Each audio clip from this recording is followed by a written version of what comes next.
5 videos you need to watch to stop smoking, start vaping, and stay healthy.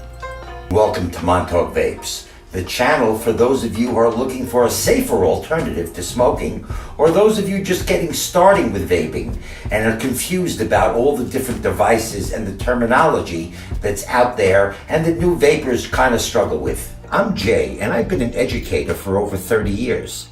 I've also been a smoker for over 40 years, and I just quit. Video 3 is going to be all about vaping mods for beginners. We highly recommend that you review all prior videos in this series to get the best experience. So, what is a mod and why are vapers drawn to them?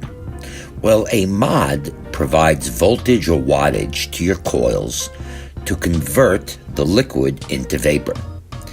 Regulated box mods, which are generally referred to as a simple box mods, are nothing more than electronic devices. When the fire button is pressed, the message is relayed through its processor, signaling the device to power the atomizer coil. Okay, so that all sounds pretty complicated, but it is pretty simple. Box mods are, in general, the current trend within the vaping industry. Their extreme popularity has made many vapers wonder if purchasing one is the right move for them. That's a very personal decision that is dependent on your needs and your preferences. So, what should I get?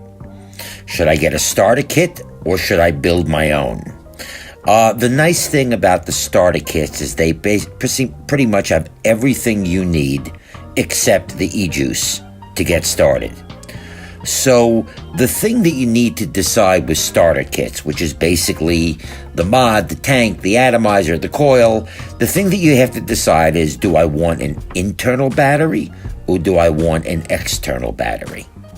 Internal batteries means all you do to charge the device is you plug it into a micro USB cable, plug it in for anywhere from an hour to 2 hours generally, and you're good to go.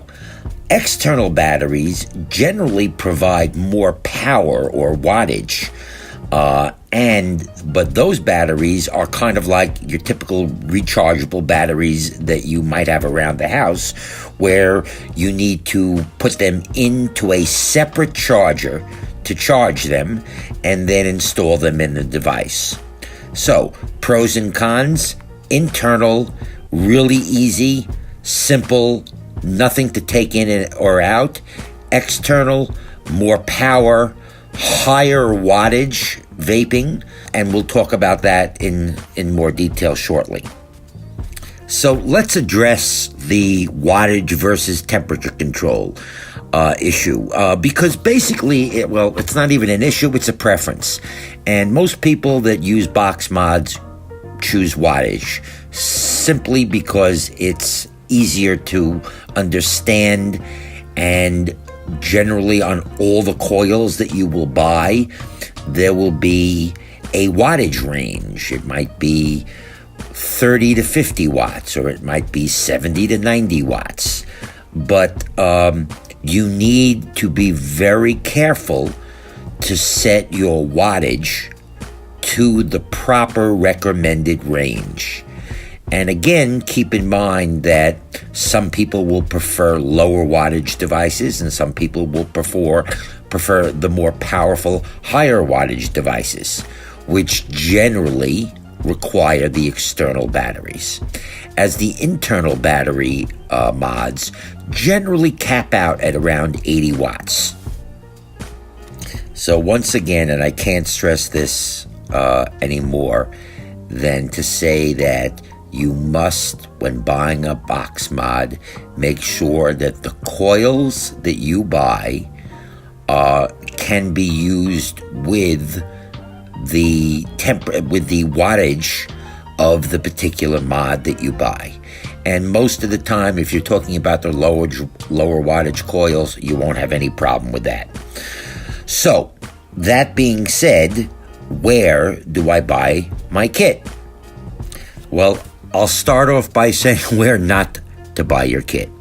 And you definitely do not want to buy your kit on an online marketplace like eBay or Craigslist. You want to buy, if online, from an authorized dealer. The manufacturers have gone to great lengths to even put chips and hologram chips with codes to make sure that you're purchasing a manufacturer-supplied device or a manufacturer-supplied coil, and there are a ton of fakes out there. A lot of these are made in China, and the ones sold on eBay, I can tell you from personal experience, are generally more fake than real. So, the online dealers are one option, and the second option is obviously your local vape shop. You'll probably spend a little bit more money, but you will get the advice of somebody who hopefully is pretty experienced in explaining the benefits and cons of the different devices. Again, one real important thing to remember, and I highly encourage you, is to go to some of the sites, the review sites that are listed in the description box below. There are a couple of them that do an amazing job of reviewing the different mods. I would probably take a look at or put in best box mods in your search in YouTube and see what that shows.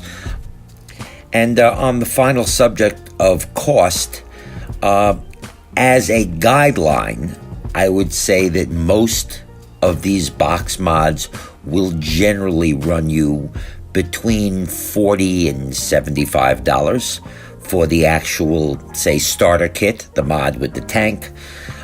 If you want to go with a matching coil, they generally come in packs of 3 or 5 and will retail anywhere from $10 to $15 depending upon the coil. Finally, I want to talk about some basic mistakes to avoid. We already covered the biggest mistake that new vapers make when it comes to box mods, and that is not matching your wattage and your coils.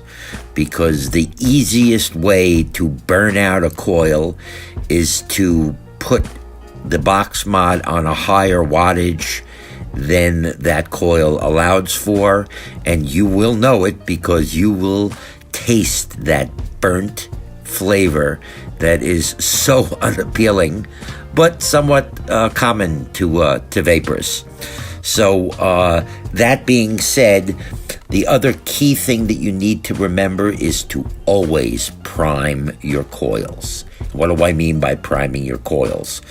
What I'm meaning is that before you put a coil into a tank, you should take a few drops of your e-juice and put it on the coil in and around the cotton strip, and then put the coil in the tank, close it up, fill it way up with juice, and generally let it sit for at least 15 minutes.